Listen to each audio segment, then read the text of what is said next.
Candace Owens is going absolutely wild.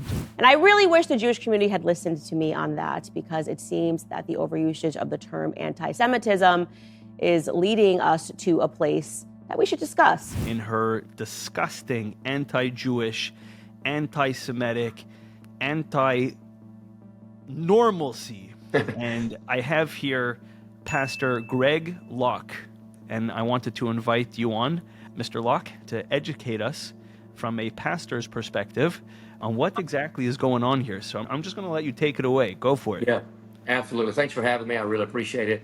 You know, it's sad, especially in America, because Candace has become so large on a political platform, very conservative. You know, Republicans especially love her, and she's built a great platform on some very good causes and some very, moral issues. But now she has just absolutely blazingly gone off the rails with her tirade against Israel. And now she's even questioning the Holocaust. There's a lot behind my refusal to bend the knee to Israel. There's too much that I've learned about their history, about what was done to Christians, which they're alleging now is blood libel. And she's got all of these conservatives that are coming in to side with her. And I told a good number of them, some of my dear friends, Charlie Kirk and the rest of them, I said, you have got to renounce her, because this is absolute blood in the water for what is happening right now with this whole Palestinian movement. And so all this is doing is getting people stirred up and creating more ignorance for who Israel is and what Israel actually stands for, because Americans have been duped. We have been lied to by the media. And we have people that are so biblically ignorant, they believe anything that CNN or Fox News, for that matter, tells them. And so when somebody like Candace, with a huge platform and a big voice, comes out and begins to say things like this about the Jewish people, it's not just disgusting, it's dangerous, because she is leading a movement of a younger generation of people that don't understand the Holocaust, that don't understand the Jewish nation, that don't understand what the Bible actually says about how we are to support the Jewish people and the people of God. And so it's very discouraging for a guy like me to see this, because I've had to take a very bold stand and say, look, Candace, this is it. This is where I draw my line in the sand. We can disagree about a few things, but you can't disagree about this. And it's not that I have some pie in the sky idea that the Jewish government always makes the right decisions. Here's what I know. God always makes the right decision. And God chose the Jewish people, right? He chose them. And in Genesis chapter 12, he says to Abraham, I'm going to bless those that bless them, and I'm going to curse those that curse them. And I don't think there's another message that I proclaim that is more controversial. You know, I think you have to talk to some of my Jewish friends, because Absolutely. Jewish people want to stay away from that as much as you could imagine. They will say, and even if they do say that the Jewish people are the chosen people, they will say it in such a timid way. They will say it with so much fear, because they think that will cause anti-Semitism. Right. And I think that's sad, because, I was in Jerusalem. We have an apartment there by the Jaffa Gate. And just last week I was there, and one of my Israeli friends said, you know what I like about you? You say what a lot of our Jewish people are thinking. They just won't say it. And so I don't understand that. But I guess wokeism kind of runs in every culture. And the Jewish people need to understand that Isaiah 55 says, no weapon formed against you shall prosper. It doesn't matter if Iran comes against you. It doesn't matter if the entire world comes against you. And prophetically, according to the book of Zechariah, all nations will turn against Israel at some point. Well, it feels like it right now, to be honest with you. And God's not going to allow it. He's not going to allow it. I don't know if it's wokeism, by the way, that the Jewish people are timid because of it. I do think a certain segment, but by the way, even by the Orthodox, you should know, they're not standing up in front of the world stage and saying, even though they know it, even though in closed circles they know it and they'll talk about it, but when it comes to the public, I think it's just fear. I think it's just you have to understand, these people have been massacred for generations, and I don't want to paint the Jewish people in that light, because we're not what's the word I'm looking for? We're not looking for anybody's sympathy, Yeah, absolutely. But I think that's where a lot of it comes from. Yeah. So I have a question for you. Yeah. A lot of her let's call them ideas, doctrines, or even her ability to say what she's saying she's basing it on Christianity, right? So Christ is king, which, by the way, no Jew has a problem with that.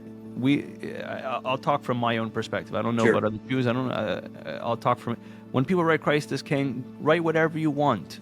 Just be a good person, and that's it. Who cares? Okay? But she goes on this, and I don't inherently believe that saying is anti-Semitic, but she bases a lot of her attacks on it's justified because of her Christianity. And you're a pastor. You're not a uneducated guy who just became religious, a few years ago.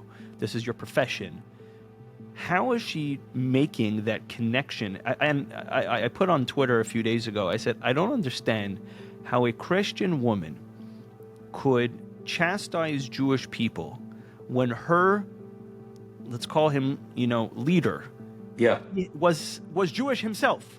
Yes, absolutely. How do you fit that how does she fit that triangle into that square? Well, I find it interesting that she is trying to use Christianity as a ramrod, but it's not real Christianity at the end of the day, as far as my perspective is concerned, because she's converted to a sect of Catholicism that is very anti-Semitic. And so they can say, oh, the Jews don't worship Jesus. Well, at the end of the day, the Catholic sect that she's in worships Mary. Okay, they don't worship Jesus either. They think the only way you can get to God is through Mary and praying to dead saints. And so even if we take the New Testament out of it, obviously you and I are going to have, some conjecture and some disagreements about Jesus and the Messiah. By the way, great movie, Finding Mashiach, was one of the greatest movies I had seen on the subject. But if you just take the Old Testament, you cannot take the Jewishness out of the Old Testament. Everything I have in Christianity has Jewish fingerprints all over it. Okay? If I believe that Jesus is my Messiah, well, guess what? He was a Jew. But even in the Old Testament, every minor prophet was a Jew. Every major prophet was a Jew. Moses was a Jew. Abraham was a Jew. 70 plus times you see the phrase Abraham, Isaac, and Jacob, not Abraham, Ishmael, and Jacob. And so the church in America has a choice. We can stand in this sibling rivalry with Isaac, or we can stand with Ishmael, but we can't stand with both. And here's what people don't understand about Israel.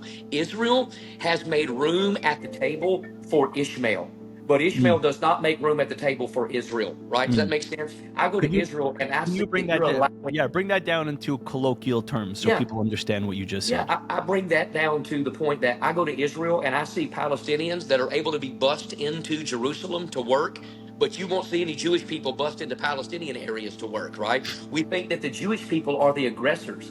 Go to Gaza. The people keeping the Gazans in bondage are Hamas and the Islamic regime. The people feeding them are the trucks and the buses that are coming in from the Israeli government. They're the ones that are feeding those people and helping those people. And so I find it so ridiculous that America has believed the lie, the poison, if you will, that Israel is the aggressors and those are the ones causing all of these problems. And I'm like, absolutely not. Why would we not stand up for the people that God plainly and biblically tells us to stand up for? 203 times in just the Old Testament, you have the phrase, the God of Israel, the God of Israel. Look, I love America, but the Bible never says the God of America. The only reason America is wonderfully blessed by God is because we're in contact and covenant and allies with Israel. There's only one nation on the planet that has a special covenant with God, and it's not America, okay? It's the nation of Israel. And so people can decry Israel all they want to, but my question is, look, regardless of who you believe the Messiah is or when you believe he's going to come, we all get to the same conclusion that when he comes back, he's not coming to the White House. He's coming to his own house on the Temple Mount, right? He's coming back to the Mount of Olives. He's going to walk across the Kidron Valley. He's going to open the eastern gate, and he's going to come in and set up shop in the third temple. No matter what somebody believes about the Bible, that's the facts about the Messiah. He's coming back to Jerusalem. So who in the world are we to say, well, God has cast off his people? God forbid. He's not cast off his people. He's not done with the Jewish nation. Every prophecy in the Bible being fulfilled right now has to do with the Jewish people. Wow. So you asked a rhetorical question, which is, how could Americans not be siding with Israel right now? And how could the Candace Owens of the world be getting as much traction as they are when the Bible is clear? So I'm going to put the question back to you, not in a rhetorical sense. How is that happening? I think it's happening by and large in Christianity because people are ignorant of the Bible. Ignorant? Yeah. Yeah, we claim to They're believe just not the learning the Bible, Bible. but we don't even read, right? I mean, even in the church world, the evangelical church world, Catholic, Charismatic, Pentecostal, Baptist, whatever denomination, people claim to believe a Bible that they do not actually read. So here's my doctrine.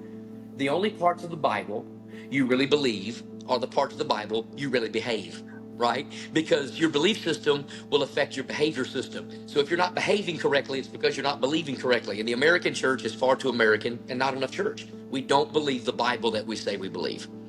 Well, so I'll be honest with you. I never talk about this with anybody. You know, my circles are pretty Jewish. So it's an interesting perspective, and nobody's perfect, by the way. And I think the Jewish nation has a long way to go, and I think American Jewry has a long way to go. What's interesting, I do find, is that people for the first time in a long time are actually talking about God. That's actually an interesting thing. You know, like to look at the good point. You know, to look at the. I'm of the opinion that the entire world is looking at the Jewish people right now, because the God's plan is about to ultimately unfold itself with the temple being built, as you just spoke about. Whether you call it the second coming, or whether we call it the Mashiach. Something's going on, and the world right now, all eyes are on Israel, all eyes are on the Jews, because the world is actually waiting for Jews to stand up and to lead. And I believe the answer to my answer to the same question, why is this all happening? How can it be? Is because the world is pushing the Jews. And they're not pushing the Jews into gas chambers like they were 80 years ago. They're pushing them onto the front stage to take a microphone just like this one and to say the truth. And to stand up and say the truth. And to say, we are the chosen people. We know what God wants. We were given the Torah at Mount Sinai. We've been studying it for 3,334 years. We know what's going on. The world is clearly asking what's in the Talmud. All those things on Twitter are floating around, right? They want to know. They want to know. They want to know. And Jews have to stop being timid and intimidated once and for all, and stand up and say, this is what it is, world. We're not ashamed. Do what you may, think what you think, but this is the truth. This is the truth. I think it's going to change everything. The boldness of the Jewish nation is going to change everything. And I think the reason the world's eyes are upon Israel right now is because the Bible says that God never sleeps or slumber. His eye is always upon his people. And it says that when you touch the apple of his eye, you have poked the wrath of God. And I'm telling you, people hate when I say things like that, but it's the facts. So as a pastor, I'm very bold and very simplistic. You either believe what the Bible teaches or you do not. And I happen to believe what it teaches, every bit of it. And the Bible is filled from cover to cover with the idea that, yes, the Jewish people are the very chosen people of God. And if that's controversial, that's okay. God's controversial. He's God. He can do what he wants to, because that's what makes him God. And he doesn't need my vote of confidence. He doesn't have to He's ask. He's not running for God. He's not running for God. He's not running for going to get vetoed out. Right? They're not going to impeach him, and he's not going to resign. So the Jewish nation just needs to get bold. Maybe you need to, we need to take our movie skills. You take your movie skills. We need to combine, and we need to do a movie on the boldness of Israel standing up. Because these are the days that they have got to stand up. And I want to be part of the crew that's standing with them. Because there's 100,000 people right now, as we speak, in Chicago, Illinois, outside the DNC, the Democratic, convention, and they're decrying Israel. Palestine will be free. Palestine will be free from the river to the sea. Here's the problem. They don't know what river, they don't know what sea, and they have no idea that that statement means the eradication of Israel. They're just saying it because they're regurgitating nonsense that they read on, Facebook or somebody's their TikTok video. And I'm the guy that's willing to call out such nonsense. Because look, even the Islamics will tell you this is an unbelievable absolute fact. Even people that understand Islam will tell you the only thing keeping peace in the Middle East is Israel. If you take Israel out of the equation, it implodes. The Middle East destroys itself. Israel is the only one seeking peace and the only one that is bringing peace. So people can say what they want to, but at the end of the day, they can call me a sellout. They can call me anything they want to. I will live, I will fight, and I will die for the Jewish people because it's what I'm called to do. It's my Christian duty because everything I have from God, even in my New Testament belief of Jesus, everything I have from God has Jewish fingerprints all over it. Wow. And to disrespect that is to disrespect God's nature himself. Wow.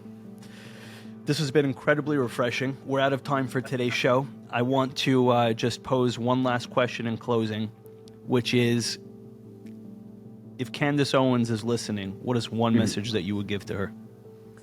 Candace needs to repent of this nonsense publicly and say, look, I kind of crawled in with some of the wrong people and I've been influenced in the wrong way. She either needs to do that or she needs to stop pretending to be a conservative, because real conservatives do what conservatives do, and that's they obey what the Bible says and they stand with the nation of Israel. Thank you so much, Pastor Greg Locke. Thank you for joining the show. Thank you, sir.